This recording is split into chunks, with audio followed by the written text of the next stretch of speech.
పథకాలు. ఈ రాష్ట్ర చరిత్రలో రాష్ట్రం మనం ఈ బిడ్డ ప్రభుత్వం వచ్చేదాకా రాష్ట్రంలో మొత్తం 4 లక్షల ఉద్యోగాలుంటే ఈ 59 నెలల కాలంలోనే మీ బిడ్డ ఏకంగా 2,31,000 ఉద్యోగాలు ఇచ్చాడు. చరిత్రలో ఎప్పుడైనా జరిగిందా ఇదే అని అడుగుతా ఉన్నాడు మీ బిడ్డ. రాష్ట్రంలో ఎప్పుడు చూడని విధంగా మేనిఫెస్టోలో చెప్పినవి ఏకంగా 99% వాగ్దానాలు అమలు చేసి ఈ రాష్ట్ర చరిత్రలోనే ఇది ఒక కని విని ఎరగని ఘటనగా నిలిచిపోయింది. ఈ 59 నెలల మీ బిడ్డ పాలనలోనే కాదా అని అడుగుతా ఉన్నా.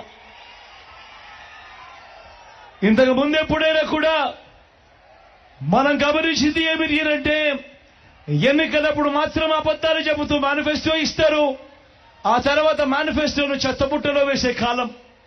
కానీ ఒక్క మీ బిడ్డ పాలనలో మాత్రమే మేనిఫెస్టోను ఒక బైబిల్గా, మేనిఫెస్టోను ఒక ఖురాన్గా, మేనిఫెస్టోను ఒక భగవద్గీతగా భావిస్తూ ఏకంగా 99% అమలు చేసి మళ్లీ ఆ మేనిఫెస్టోను ప్రజల్లోకి తీసుకొని పోయి ప్రజలకి ఆ మేనిఫెస్టోను చూపించి ప్రజల ఆశీస్సులు కోరుతా ఉన్న ప్రభుత్వం దేశ చరిత్రలో ఏదైనా ఉంది అంటే అది మీ బిడ్డ ప్రభుత్వమే అని కూడా గర్వంగా చెప్తా ఉన్నా. ఈ సందర్భంగా ఇప్పుడు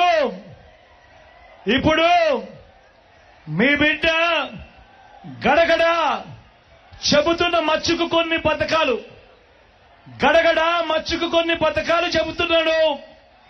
మీరే ఆలోచన చేయండి.